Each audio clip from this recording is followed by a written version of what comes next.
a appris beaucoup de pièces de Shakespeare tout le long de l'année. Et on a décidé de vous en présenter une, Julius Caesar. Au début, on voulait faire une autre pièce, Macbeth, mais les sixièmes nous le voulaient. Mais elle vous la présentera après. Mais je suis sûre que notre pièce aussi sera très bien. Cette pièce est dite, jouée, avec les mots originels de Shakespeare. Maintenant, je vais demander silence car la pièce va bientôt commencer. Tout d'abord, je vais vous présenter la pièce de Jules César. Au tout début, ce qui se passe, c'est que on voit Jules César qui prend plus en plus de pouvoir au sein de Rome, et il y a des sénateurs qui sont contre cette prise de pouvoir et vont donc le tuer. Et dans ça, en fait, ils vont manipuler Brutus, le meilleur ami, et il était considéré comme le fils adoptif de César, et ils vont manipuler pour que lui aussi, il tue César pour le bien de Rome. Maintenant, la pièce va commencer, donc je vous prie de ne pas faire de bruit. Et aussi, si vous avez des questions, ça sera à la fin. Merci.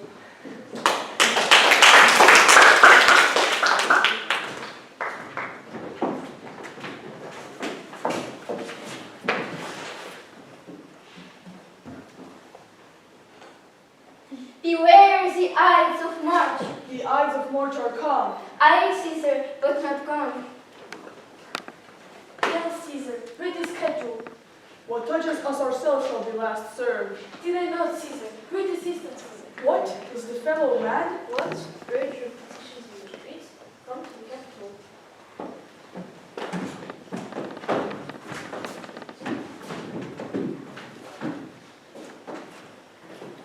Are we all ready? What is now missed that Caesar and his Senate must redress? Most high, most mighty Caesar, may the Cimber throws before thy seat a humble heart. I must prevent thee, Cimber, thy brother, by decrees banished. If thou dost in vain proud for him, I spurn thee like a cur out of my way. Is there no voice more worthy than my own to sound great? Caesar's here for the repelling of my banished brother? I kiss thy hand, but not in flattery. Caesar, desiring thee that public Cimber may have any made freedom. What? Brutus! Pardon me, Caesar, I beg for Publius Caesar. I could be well moved if I was you, but I am constant as an orphan star. I was constant that Cimber should be banished, and constant to remain to keep him so. Oh, Caesar! Hence, will thou look at Olympus? Don't let Brutus ruthless kneel. Speak! Hands for me! Oh. Et tu, Brute, then fall, Caesar. Liberty, freedom, tyranny is dead. Run hence, proclaim, hunt about the streets. Some to the common pulpits and cry out liberty, freedom, and privilege! Peoples and senators, don't be afraid. Fly not, ambition stands as pain. Brutus, go to the pulpit. Stand fast together. Where is Antony? Stop. Who comes here? Oh, a friend of Antony's. Thus, Mark Antony bade me say, Brutus is noble, wise, valiant, and honest.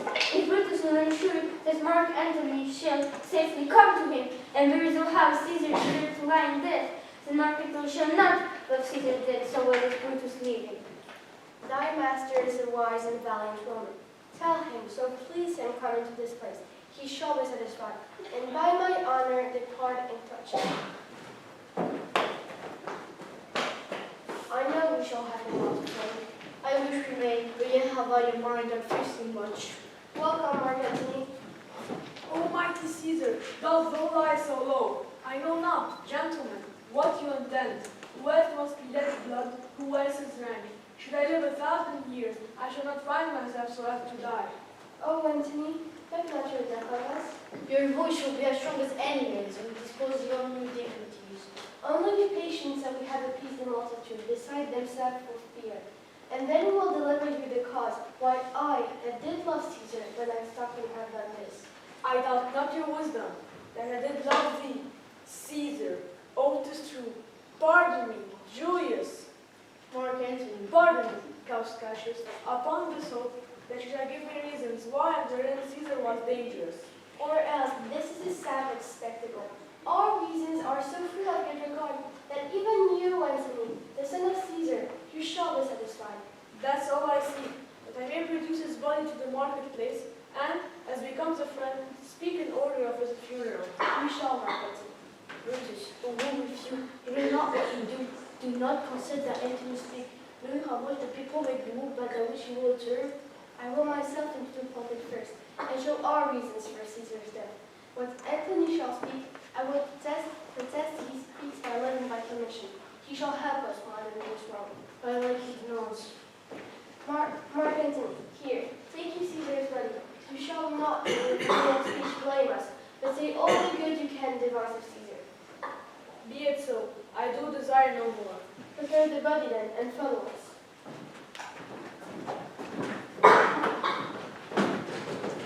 Pardon, and I am meek and gentle with these butchers. Thou art the ruins of the noblest man who ever lived.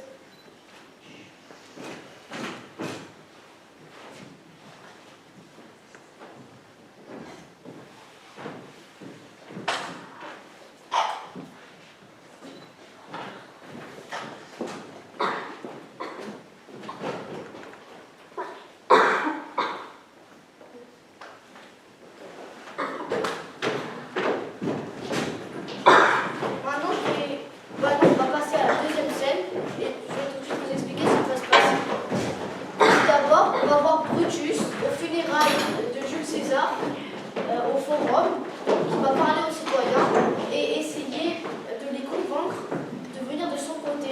Il va leur expliquer qu'ils avaient de très bonnes raisons d'avoir tué César. De son côté, Marc-Antoine, lui, va essayer de mettre les citoyens de son côté et leur dire que Jules César est une bonne personne et qu'il n'aurait pas dû faire ça. Maintenant, je sais, la pièce continue.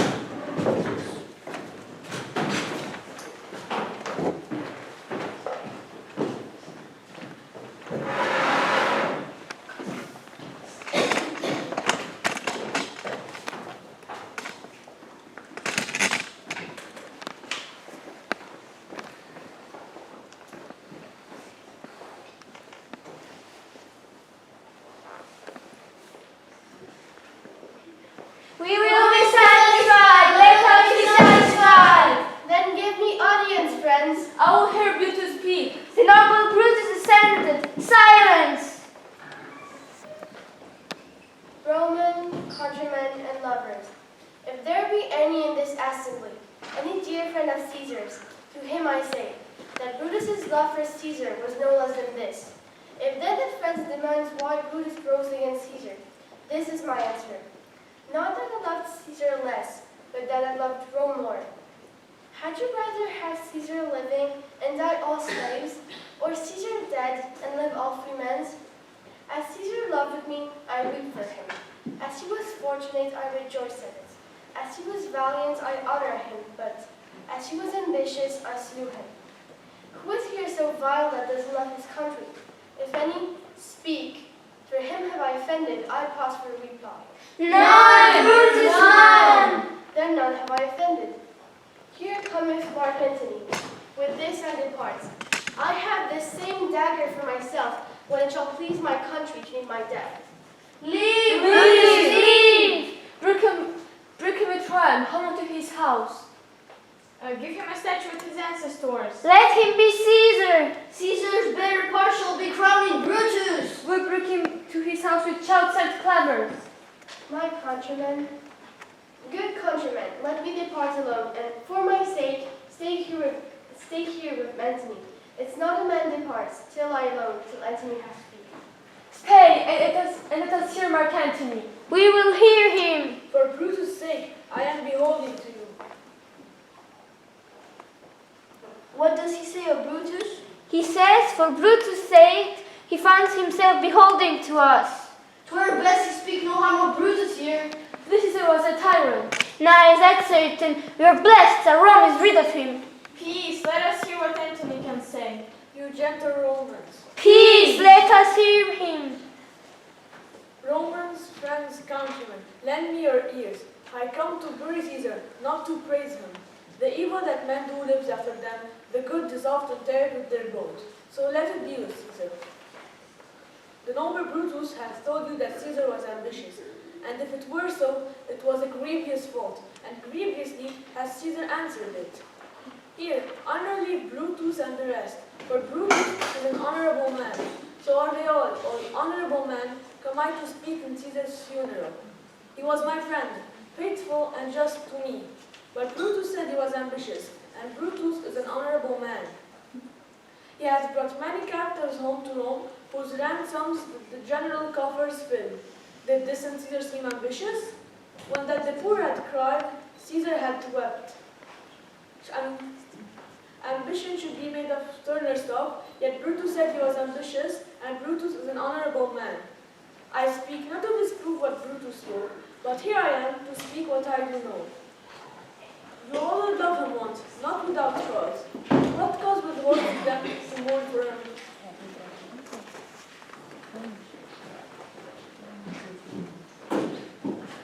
Methinks there is much reason into his sayings.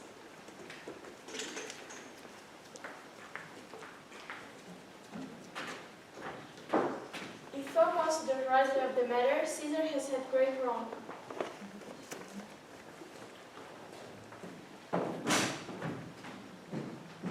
I think the will of wars come in his place.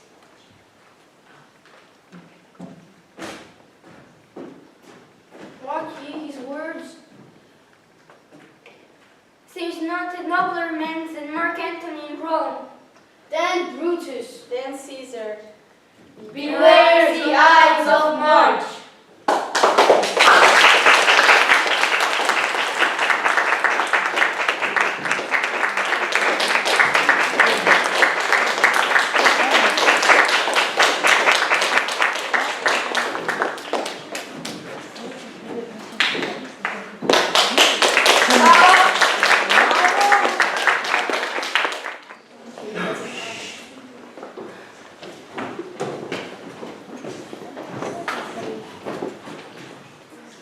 When shall we meet again?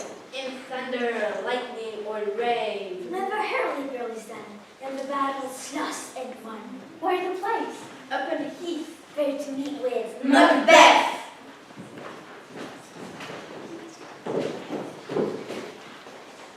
There was war in Scotland.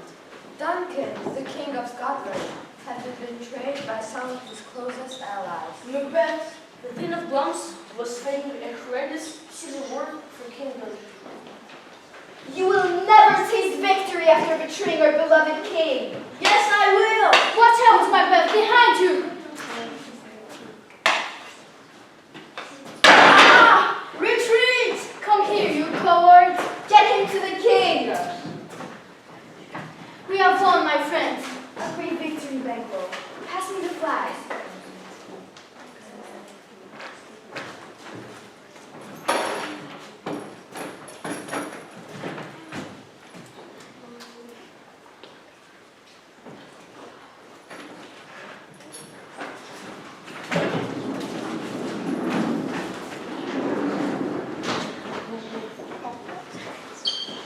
Back at King Duncan's castle, King Duncan was executing the Thane of Cawdor for plotting against him.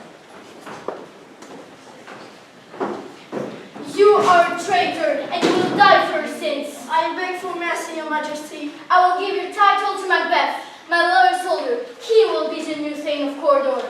The Thane of Cawdor was put to the sword.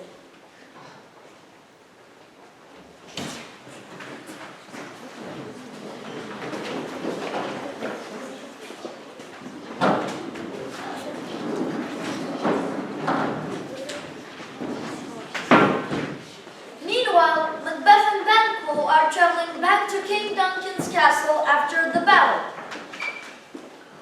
So foul and fair a day I have not seen. A great victory, but a miserable day. What are these strange creatures? Nothing as ugly have I ever seen.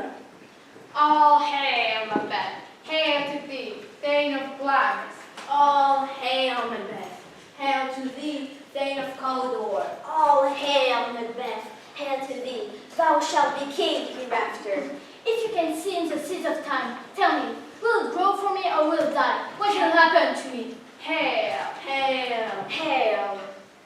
lesser than Macbeth, yet greater. Not much happier, but happier. Thou shalt not be king, yet your son will be. All hail, Macbeth and Banquo. Banquo and Macbeth, all hail! I can't be the Thane of Cawdor. He still lives. And king? In a matter of seconds, a royal messenger appeared. The messenger told Macbeth that he's the new Thing of Cawdor. If I'm the new Thane of Cawdor, then the witches were right. Are they also right about me being king?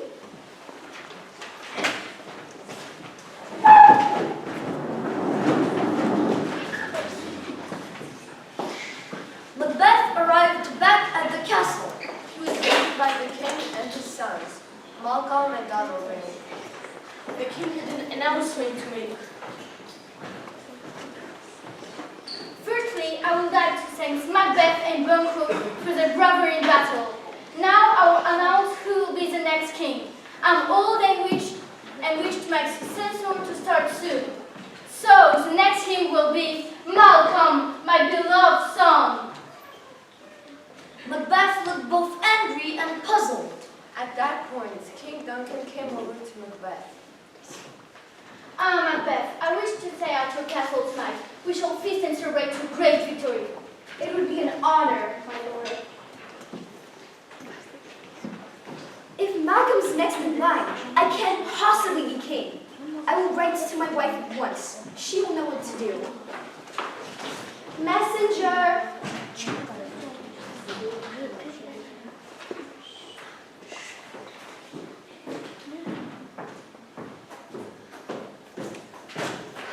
A letter from your husband, my lady. How strange a story he does tell. Battles, witches, and kings. Maybe I will get my chance to be queen. I must work quickly to persuade my husband to kill King Duncan. Meanwhile, Macbeth was rushing back to his castle to meet with his wife.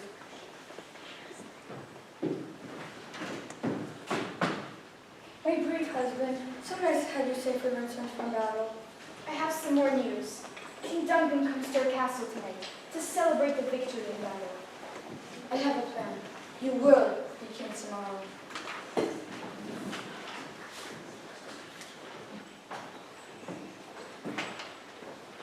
Macbeth and Lady Macbeth waited for the king's visit. A great feast was prepared. And lords and ladies from around Scotland were invited to the festivities. But Macbeth and Lady Macbeth had a plan. A plan that meant the king wouldn't wait the next day. See, our honored hostess. Thank you for having us. These are my sons, Malcolm and Dolben, and my loyal bodyguard, Macbeth. Welcome, one and all, and welcome, your highness.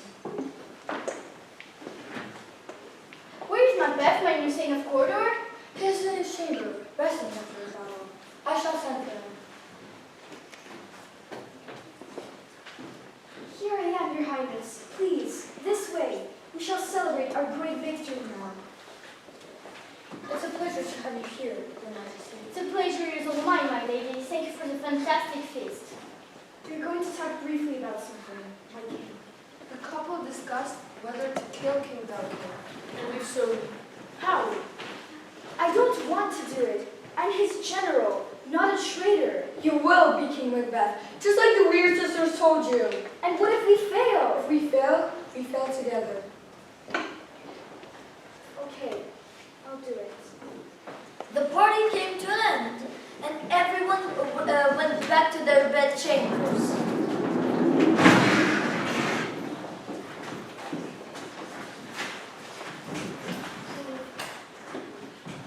Macbeth read silently and waited outside to King Duncan's room.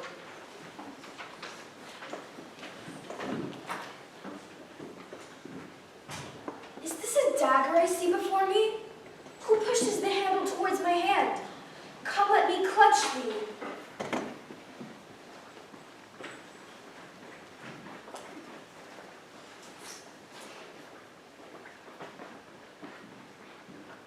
My work here is... I have done the deed you asked. And why do you bring the daggers here? Give them to me. I know what to do with them. Lady Macbeth took the bloody daggers to the sleeping royal guard.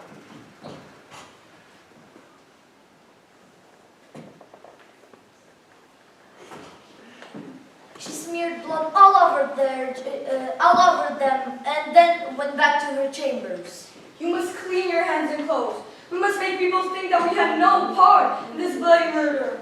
No amount of water can clean these hands. A terrible thing I have done. Macbeth and Lady Macbeth cleaned themselves and waited for morning.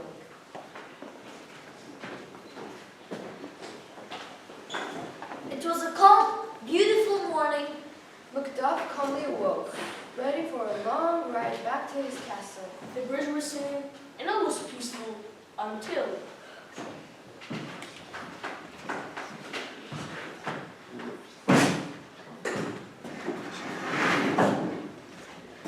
Horror, horror! Our beloved king has been murdered! Families ran, babies cried, and the castle turned into chaos. Who would do such a thing? Where is Macbeth? I'm here. Quick, look. There is blood all over the royal guard. His own guards? Why would they? Traitors!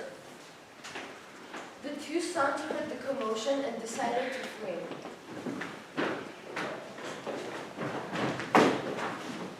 There's blood and death in this castle. We must go separately. I'll go to England. I meet you. We shall meet soon again, my dear brother. And take revenge for our fathers. Malcolm and Donalbain fled as quickly as possible.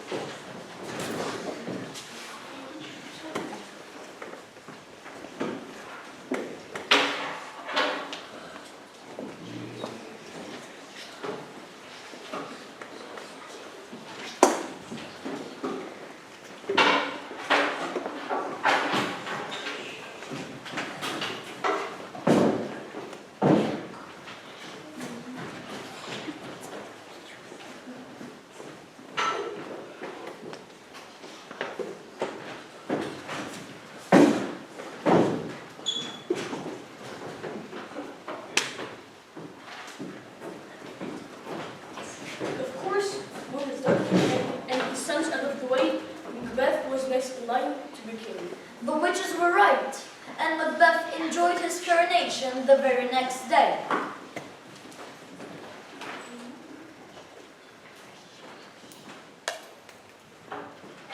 But his best friend, Banquo, couldn't quite believe everything that had passed. The weird sister were right, but did Macbeth play favorite? I very much doubt it. His guilt showed on his dark face.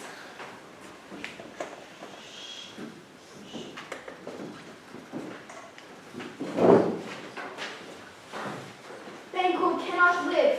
He suspects me. Assassins. Here. When's the time? Tonight, before the party. Shall we kill his son too, Leon?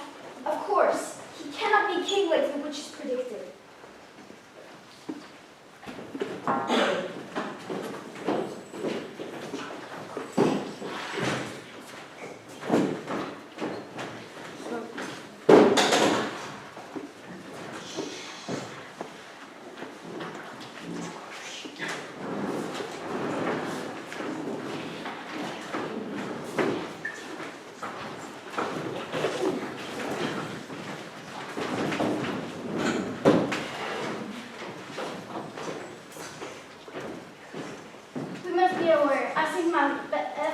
Dishonest.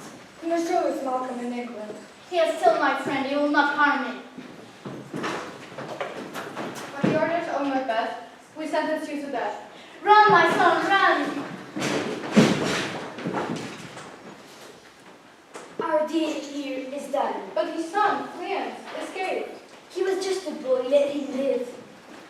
The feast has started.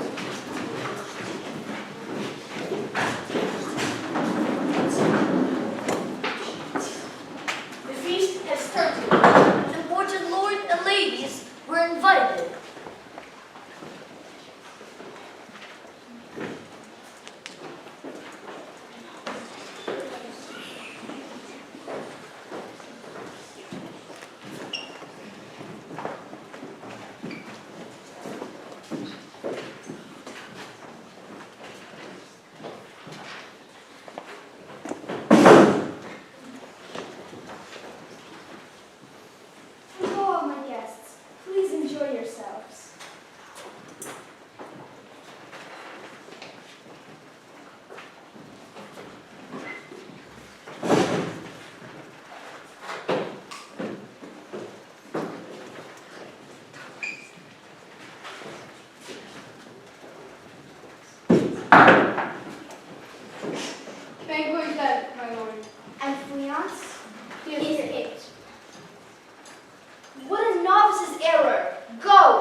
raises his glass.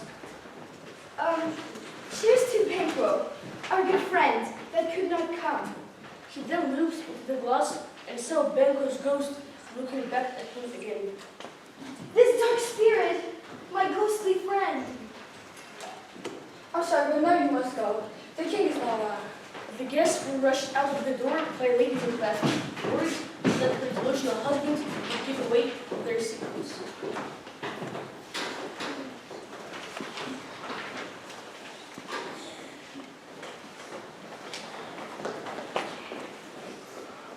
The next morning, Macbeth woke after a nightmare. He was looking darker and darker each day. The guilt was showing on his face, and his wife was also deeply sad. I must go at once to see the witches. Those dark sisters will know what I must do.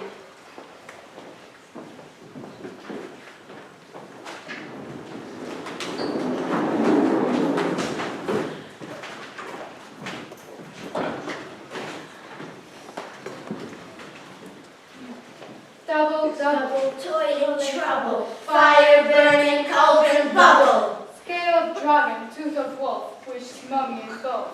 Double toil and trouble, fire burning, cauldron bubble. Cool it with baby's blood, then the charm is firm and good.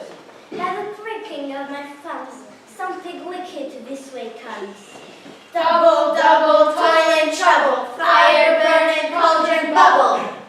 How now, you secrets, black and midnight hags, what is you do? Macbeth, beware Macduff. Macbeth, none born from a woman can harm you. Macbeth, you will not be defeated until great Burnham come to you. All hail Macbeth and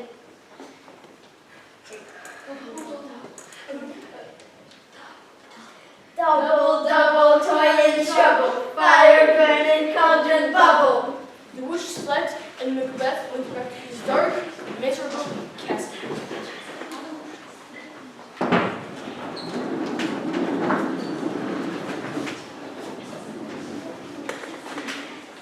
None born from a woman? Impossible! And Great Britain would. How can a forest move? I just have to be careful of that Macduff. Assassins, here! Yes, my lord. I want you to kill the traitorous Macduff. He fled. Go to his castle, kill his family, his wife, his children, his servants even. On your command, my lord. The assassins showed no mercy as they slashed women, children, and maidens. Macduff's castle was left in ruins.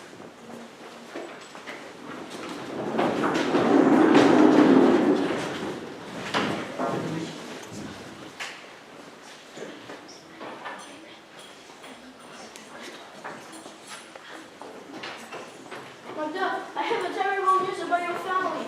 Macbeth murdered them. All of them?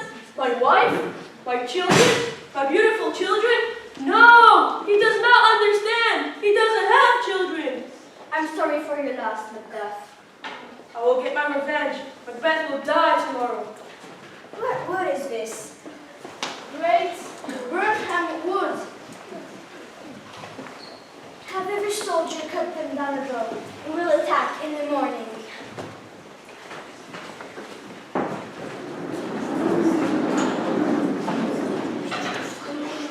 Meanwhile, back in Macbeth's castle, Lady Macbeth was full of guilt. Her guilty thoughts were making her go crazy.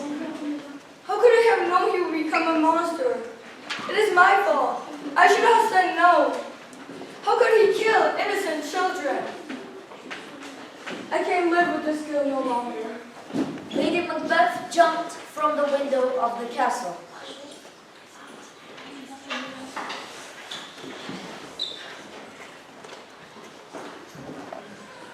Macbeth stood atop his castle. He was waiting for the army of Malcolm. Most of his soldiers had left him to join Malcolm. However, a few trusted men remained.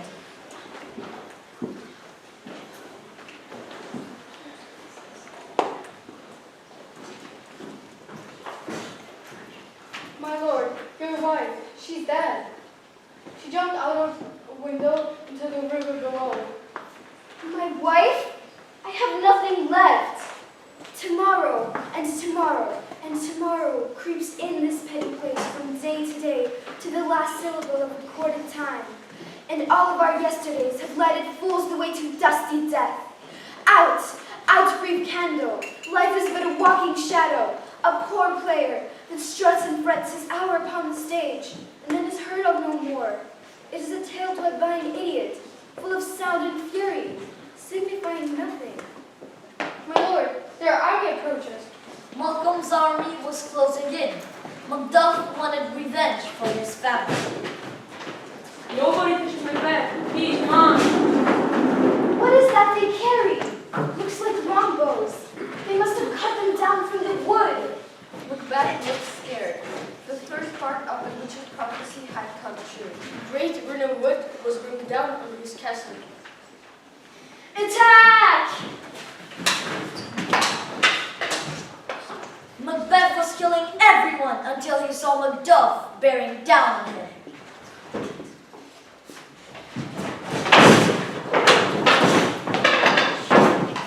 You'll never win. None born from a woman can harm me. Untimely before I was wrong, was I? Macbeth looked petrified. All of the witch's prophecy had been met. I'll fight you to the death, Macduff. You will pay for my family. Heads to Macbeth.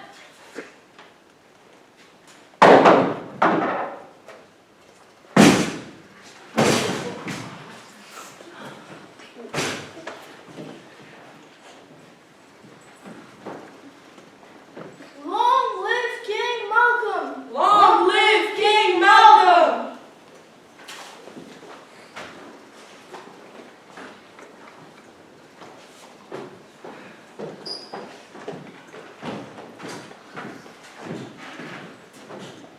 The battle was over. Macbeth's army was defeated. Macbeth's brief but bloody reign has come to an end. Peace had been restored in Scotland.